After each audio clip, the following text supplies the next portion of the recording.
हम सब जानते हैं कि दुनिया में खून के रिश्ते से बड़ा कोई रिश्ता नहीं होता, लेकिन कभी कभी यह खून का रिश्ता भी हार जाता है। असल में प्यार की ताकत ही कुछ और होती है। आज मैं आपको ऐसी एक फिल्म की कहानी सुनाने जा रहा हूँ जिसकी ताकत से कोई भी व्यक्ति अपना सा बन सकता है। दुनिया में ऐसे बहुत से उदाहरण हैं। मैं बात कर रहा हूँ कैजिन नाम की एक चाइनीज फिल्म की, जो एक सच्ची घटना पर आधारित है। इसे देखते समय आपको नहीं पता चलेगा कि कब आपकी आंखों से आंसू निकलने लगेंगे। तो चलिए बिना देर किए आज की कहानी शुरू करते हैं। एक छोटे से चीनी गांव में, जहां पूरे गांव वालों ने 43 वर्षीय सेजिन और 41 वर्षीय अपंग लाचार लू की शादी करवाई। लू चल नहीं सकती थी। इन दोनों का इस दुनिया में कोई अपना नहीं था। वे बांस से सामान बनाकर बेचते थे और अपना जीवन चलाते थे। बुढ़ापे में एक दूसरे का सहारा बनने के लिए दोनों ने शादी की। इसी गांव के मोड़ पर एक औरत अपने हाथों में बच्चा लिए खड़ी थी। उसके मन में अजीब सी कश्मकश चल रही थी। वह समझ नहीं पा रही थी कि क्या करे। उधर शादी के बाद सेजिन लू से कहता है, मैं बहुत गरीब हूँ, लेकिन जिंदगी भर तुम्हें खुश रखूंगा। लू कहती है, मैं तुम्हें कभी संतान नहीं दे सकती। दोनों खुशी गम की बातें कर ही रहे थे कि अचानक आधी रात में बच्चे के रोने की आवाज आती है। आंगन में जाकर देखते हैं तो एक प्यारा सा बच्चा पड़ा हुआ मिलता है। कोई उसे छोड़ गया था। यह उनके जीवन का सबसे बड़ा तोहफा था। अगले दिन पड़ोसी और पंचायत का आदमी उन्हें बताता है कि नियमों के तहत बच्चे को गोद लेने की प्रक्रिया करनी होगी, लेकिन तब तक बच्चा उनके पास रह सकता है। दोनों की सारी दुनिया उस बच्चे के इर्द गिर्द घूमने लगती है। बच्चे के हाथ में एक लाल पत्थर का कंगन था, जिसे चीनी भाषा में कैजिन कहते हैं। इसलिए उन्होंने उसका नाम कैजिन रख दिया। कुछ दिन बाद पंचायत ने आधिकारिक कागज दिए कि बच्ची अब उनकी संतान मानी जाएगी। दोनों बहुत खुश हुए। उन्हें लगा कि भगवान ने उनके लिए कितनी बड़ी खुशी बचाकर रखी थी। समय धीरे धीरे बीतता गया। एक रात तेज बारिश में कैजिन को तेज बुखार हो गया। अस्पताल ले जाया गया। डॉक्टर ने कहा, अगर आप आधे घंटे और देर कर देते तो कुछ भी हो सकता था। धीरे धीरे 9 साल बीत गए। अब कैजिन बड़ी हो चुकी थी और अपने माता पिता की मदद करने लगी। स्कूल में उसका दाखिला हुआ। वहां उसकी दोस्ती एक लड़की चेन से हुई। वह अपने पिता से कहता है कि उसे संगीत सुनने वाला यंत्र प्लेयर चाहिए।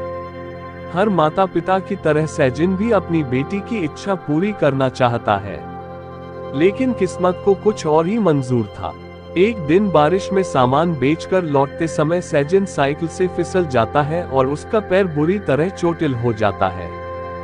डॉक्टर कहते हैं कि वह अब लंबे समय तक ठीक नहीं हो पाएगा, शायद हमेशा के लिए लकवाग्रस्त हो जाए। कैजिन अपने पिता से कहता है, पापा, मुझे म्यूजिक प्लेयर नहीं चाहिए, बस आप ठीक हो जाए। इसके बाद घर की सारी जिम्मेदारी धीरे धीरे कैजिन के कंधों पर आ जाती है। वह सुबह नदी किनारे कपड़े धोती, जंगल से जड़ी बूटियां लाती और फिर स्कूल जाती, लेकिन अक्सर देर हो जाती। नई अध्यापिका उसे डांटती है। उसकी दोस्त चेन को असलियत पता चलती है और वह मदद का वादा करती है। कैजिन घर के सारे काम करने के बाद पढ़ाई नहीं कर पाती और कक्षा में सो जाती। सब उसका मजाक उड़ाते हैं, पर चेन उसका बचाव करती है और क्लास को बताती है कि कैजिन अकेले माँ बाप की सेवा करती है। खाना बनाना, कपड़े धोना, घर साफ करना सब वही करती है। ये सुनकर सब बच्चे चुप हो जाते हैं और धीरे धीरे मदद करने लगते हैं। यहाँ तक कि कैजिन खुद अपने पिता को इंजेक्शन लगाना सीख लेती है। उसकी हिम्मत और समझदारी देखकर सब दंग रह जाते हैं। पैसे की तंगी के कारण कैजिन स्कूल की पिकनिक के लिए पैसे नहीं दे पाती। पिता किसी तरह पैसे देते हैं, लेकिन कैजिन वह पैसा खर्च नहीं करती और जंगल से जड़ी बूटियां बेचकर पैसे कमाने लगती है। एक दिन एक अमीर औरत उससे खाना खरीदती है और ज्यादा पैसे दे देती है। कैजिन तुरंत पैसे लौटा देती है। औरत उसकी ईमानदारी देखकर हैरान रह जाती है। वही औरत असल में उसकी असली माँ युआन होती है। युआन सालों पहले उस बच्ची को मंदिर के दरवाजे पर छोड़ आई थी। अब उसे पछतावा होता है और वह कैजिन को वापस चाहती है। पर लू कहती है, जो माँ अपने बच्चे को छोड़ सकती है, वह कैसी माँ? कैजिन हमारी बेटी है, और युआन को घर से निकाल देती है। बाद में सेजिन और लू सोचते हैं कि कैजिन का भविष्य बेहतर हो, इसलिए उसे असली माँ को सौंप देना चाहिए। वे उसका सामान बांधकर एक चिट्ठी के साथ युआन के घर भेज देते हैं। लेकिन जब कैजिन को सच्चाई पता चलती है तो वह रोते हुए वापस भाग आती है और अपने माता पिता को खोजती है। आखिरकार जब वह उन्हें पाती है तो दोनों से लिपटकर कहती है, आप ही मेरे असली माता पिता हैं। मैं आपको कभी छोड़कर नहीं जाऊंगी। उसकी कहानी अखबारों और टीवी चैनलों में छप जाती है।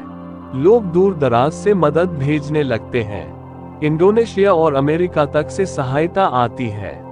फिल्म के अंत में असली कहानी दिखाई जाती है। असल जिंदगी में पेन कैजिन ने अपने पालक माता पिता की बहुत सेवा की। दोनों का निधन 2006 और 2007 में हुआ। पूरे समाज ने कैजिन के गुणों को सराहा।